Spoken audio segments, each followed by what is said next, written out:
આ જે ઘટના બની છે આને હિસાબે મારું તો ગુજરાન ચાલતું બંધ થઈ ગયું. હવે મારે શું કરવાનું? એક એક્સિડન્ટ થયો હોય તો ઈ માણસ હમો રૂપિયા આપે, આ કોણ આપે આપણને? આ કેને ગોતવા જાય આપણે? આપણી મજા બીજા માટે મોતની સજા બની શકે છે.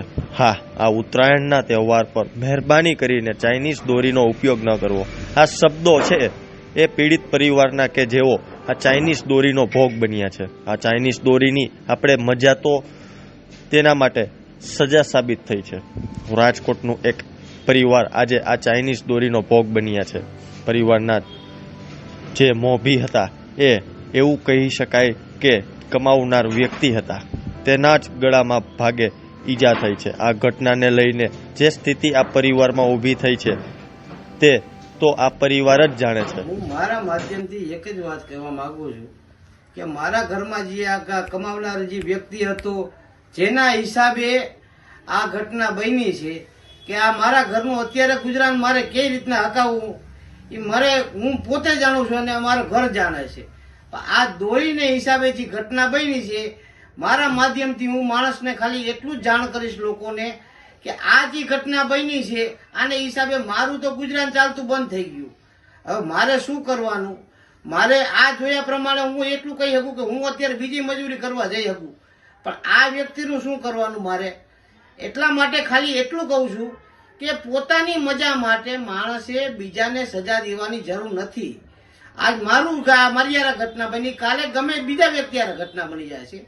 ભાઈ, આપણે મજા માણવા માટે, તહેવાર માણવા માટે આપણે ચાઇનીઝ દોરીનો ઉપયોગ કરવાની કોઈ જરૂર નથી.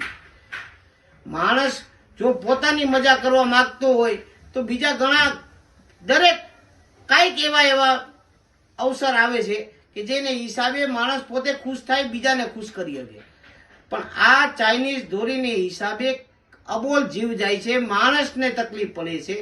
આજે આ મારું ગુજરાન ચલાવનાર મારા જે ભાઈ છે એના 5 ઓપરેશન થયેલા છે, 3 બાયપાસ, 1 શરંગાત અને 1 પેશાબની નળીનું. છતાં ધીમે ધીમે પોતે રિકવર થઈ ગયા હતા. ધીમે ધીમે અમારો ધંધો ચાલુ થયો હતો. અમારો પૂરી શાકની રેકડી છે લીમડા ચોકમાં. આજે મારો આધાર છે, ઘરનો આધાર છે, એ ભાઈ અત્યારે ખાટલામાં છે. અત્યારે મારે શું કરવાનું? એને ચાઇનીઝ એમને કીધું કે મને દોરી વીટાઈ ગઈ. મારી પાછળ 2 બાઈઓ આવતી હતી ને, મોટરસાયકલ હોય એટલે આગળ જ વધે. એની બાઈઓ આવી હતી ને, બાઈઓને વીટવાનું હતું ને આમને આગળ આવી ગયા, એમને વીટાઈ ગઈ. બેનને કીધું કે બેન તમે ઉભા રહ્યો, મને દોરી વીટાઈ ગઈ છે, તમને વીટાઈ જશે. એ દોરી કાઢીને ઓલી બેને એમ કીધું કે ભાઈ તમે ગાયો ઘરે વયા. હું એ જ કહું છું કે સરકારને એટલું કહું છું કે ચાઇનીઝ દોરી છે ને એનેથી તમે માણસને અને પશુ પંખીને તમે છે ને બચાવો. સમજો છો? અમારા હારે થયું એવું બીજા કોઈ હારે ન થાય. ભલે તમે વિડીયો કરો કે ન કરો, પણ આજ મારા ઘરવાળાને 5 ઓપરેશન આવ્યા. આજ કમાવા વાળા એક, મારે એક જ દીકરી છે. અમારા દેર ભેગા છે, હજી કુંવારા છે, ત્યાં લગી તો વાંધો નથી. પછી અમારું કોણ ભાઈ? વધારે થઈ ગયો તો અમારું કોણ? કેમ કે એક એક્સિડન્ટ થયો હોય તો ઈ માણસ હમો રૂપિયા આપે, આ કોણ આપે આપણને? આ કેને ગોતવા જાય આપણે?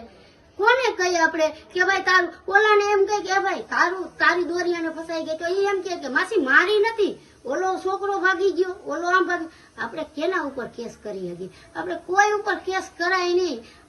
હું એટલું જ સરકારને કહું છું, અમારે થયું ને એવું બીજા કોઈ લોકોને એટલું જ કહે છે કે તમે ચાઇનીઝ દોરીથી આગાડ્યો અને તમે નીકળો બાણે તો તમારી આગળ ચૂંદડી હોય તો ચૂંદડીમાંથી ગળે બાંધો, કે ટોપો અથવા ટોપો તમે આમ લ્યો, કે કોઈ એવી ટોપી લ્યો કે ટોપી આમ રાખી શકો.